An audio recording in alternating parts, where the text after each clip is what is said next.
pessoal. Hoje é quinta-feira, dia 9 de junho de 2022. Estamos dando início aqui a mais um Conversa Mole.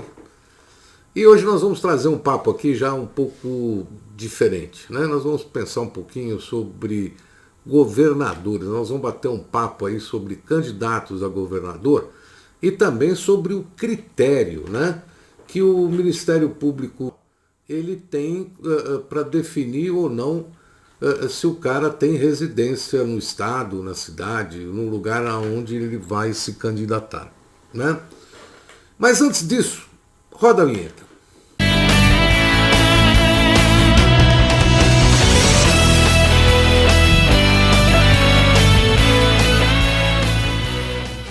Bom, pessoal, primeiro assunto que eu quero trazer com vocês é o seguinte: nós temos que entender qual é o critério que o Ministério Público Eleitoral tem para definir se um candidato tem residência ou não dentro do estado aonde ele vai se concorrer.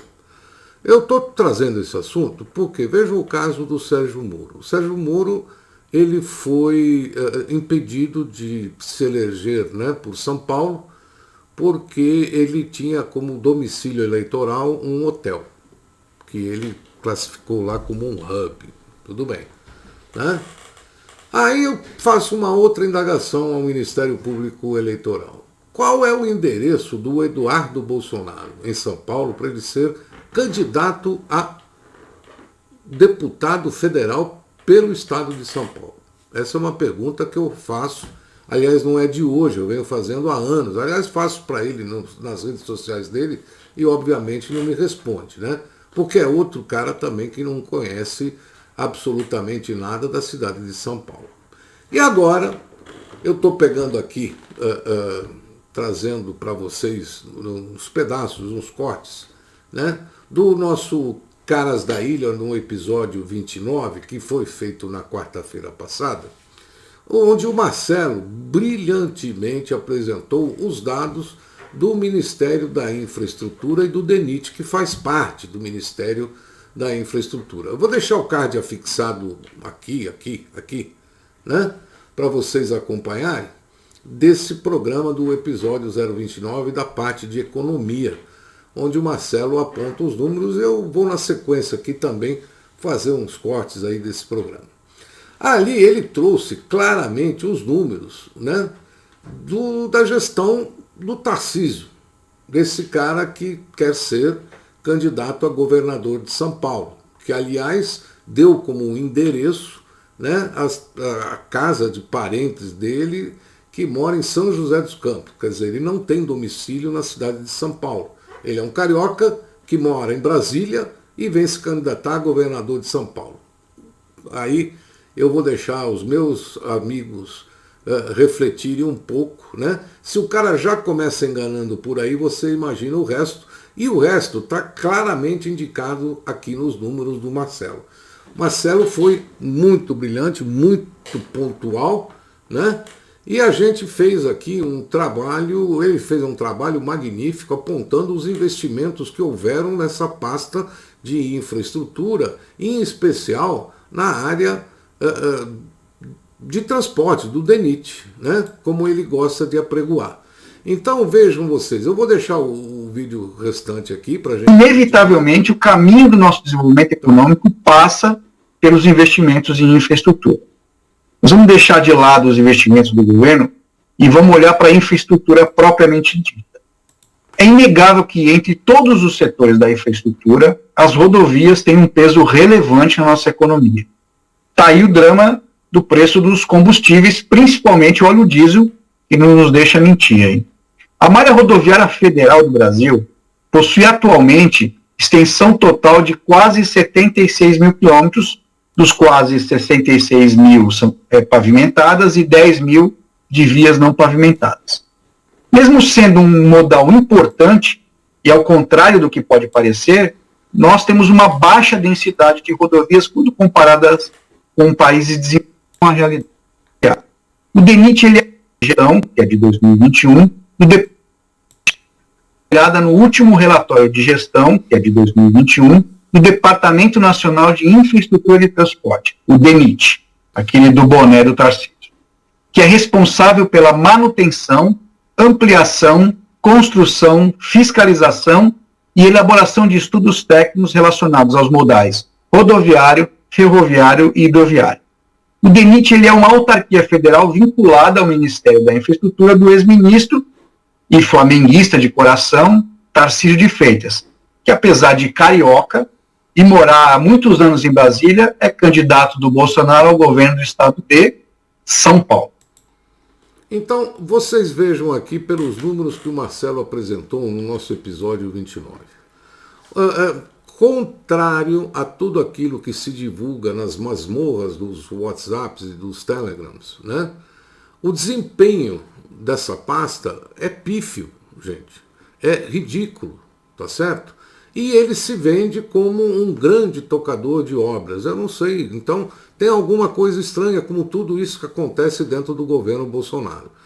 Agora, vir a ser candidato do estado mais importante da União, um cidadão que já começa mentindo, né? Apresentando os números falsos, que é uma especialidade do governo Bolsonaro, é alguma coisa que a gente não pode compactuar. Tá certo? Eu, como paulista, como cidadão paulistano, tá certo? Eu não posso admitir de forma alguma que tenhamos, né, um candidato que não conhece o estado, não conhece a cidade de São Paulo, não conhece o Porto de Santos, não conhece Guarulhos, não sabe onde é o Bexiga, né, vir a se candidatar ao governo do estado mais importante da União. Mas vamos continuar com o Marcelo aqui, que eu acho que vale a pena. O relatório que está no site do DENIT, qualquer um pode consultar, e traz os trabalhos realizados em 2021. Em relação à importante malha rodoviária brasileira, mostrou que nos 4 estados do Sudeste, região mais populosa do Brasil, onde moram mais de 42% das pessoas do país, somente 10 metros, eu disse 10 metros de rodovias foram duplicadas durante todo o ano passado com o investimento do Ministério da Infraestrutura. Mas voltando ao relatório, ele traz também que foi duplicado apenas 69 quilômetros de rodovias nos estados do Nordeste, menos de 22 quilômetros na região Sul, menos de 5 quilômetros na região Centro-Oeste e nenhum mísero metro nos estados do Norte do país. Aliás, o único investimento da região Norte foi a implantação de menos de 7 quilômetros de novas vias. Eu quero aqui entrar de novo nessa discussão, só para lembrar vocês, tem mais uma obra importante, né? Ele inaugurou aquela pinguela lá no Pará, de madeira, que se gastou mais no traslado do Bolsonaro e da comitiva do Tarcísio do que a própria obra. Então vocês vejam, os números reais, esses números estão no Ministério, estão dentro do portal da transparência para vocês compararem. Então, quando a gente fala em alguma coisa relativo a tocar obra, fazer, realizar, etc., os dados estão aí. Existe o portal da transparência para todos, indistintamente, investigarem. Mas vamos lá, Marcelo, continua. E se olharmos para o item pavimentação, observamos que menos de 10 quilômetros foram realizados em todo o país durante um ano inteiro. Bom, encerro aqui com esses números pífios do trabalho do DENIT em 2021 e com a mensagem de que precisamos ter cuidado com o clima de campanha e com as imagens construídas nas mídias sociais e que não se sustentam na realidade. Eu estou falando da imagem de grande tocador de obras que o atual governo conseguiu fabricar. Muitas obras que vimos serem entregues são bem mais modestas do que todo o barulho que é feito nas inaugurações. Ter os números e parar de aplaudir discurso de políticos oportunistas. Não podemos deixar que as narrativas se imponham à realidade. Só para registrar, semana passada discursou e fui efusivamente aplaudido em sessão solene da nossa Câmara de Vereadores, onde recebeu o título de cidadão de Guarujá. Mas vou deixar para o Júlio e para o Jean comentarem a entrega dessa honraria. Vamos voltar para o mundo real. Bom, aqui eu vou deixar rolar os nossos comentários que foram feitos no dia 29 e reitero, né, para você que vota em São Paulo, assim como eu, pensarem duas vezes na hora de votar num candidato. Votem em quem realiza, não em quem inventa.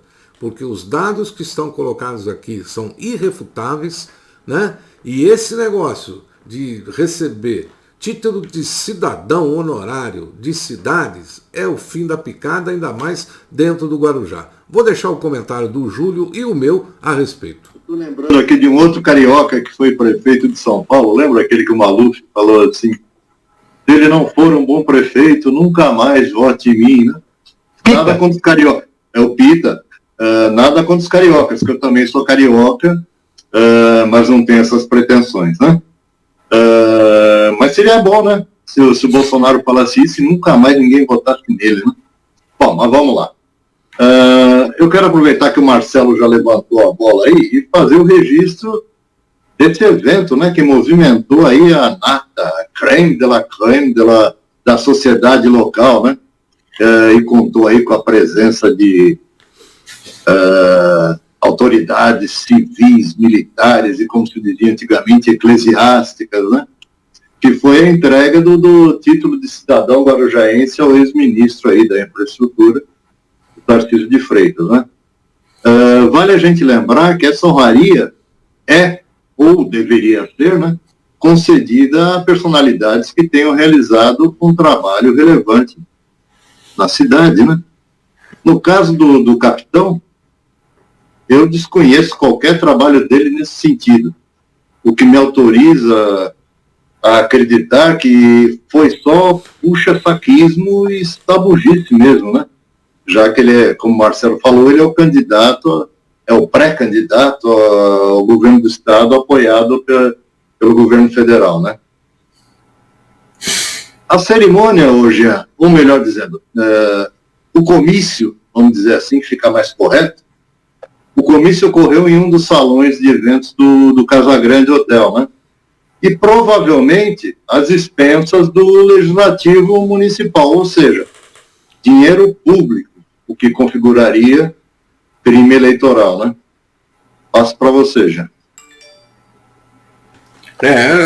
Quando eu vi essa notícia, aliás, várias pessoas me mandaram, eu vi até um post do Vicello homenageando o cidadão. E eu fiquei, aliás, a mesma impressão que eu tive, né, Júlio?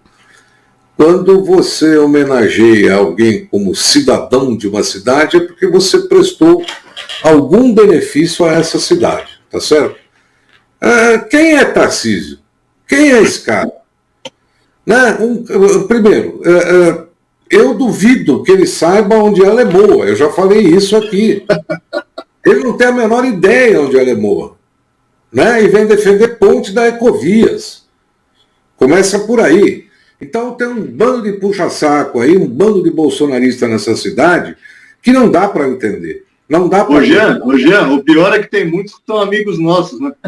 Não, mas eu estou falando isso e sei. E sei que são amigos nossos. Tem vários. Bom, eu vou terminando aqui o meu comentário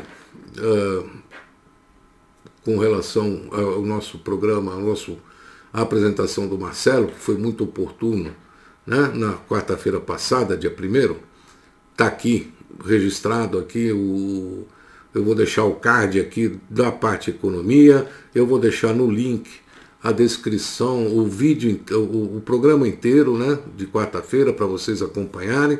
E na verdade, eu quis resumir o assunto aqui em 3 tópicos, tá certo? Primeiro Ministério Público Eleitoral. Qual é a definição que vocês usam para domicílio eleitoral? Essa é uma grande questão, né? Vocês aceitam ter pessoas de fora que notoriamente não têm endereço dentro do estado de São Paulo para serem candidatos a governador, deputados federais, né? É o caso desse Tarcísio, desse embrumador, né? É o caso do Eduardo Bolsonaro, que não sei aonde ele mora, gostaria de saber, tá certo?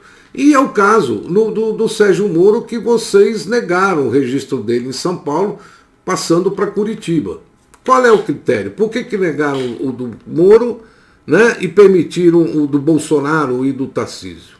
Tá ok?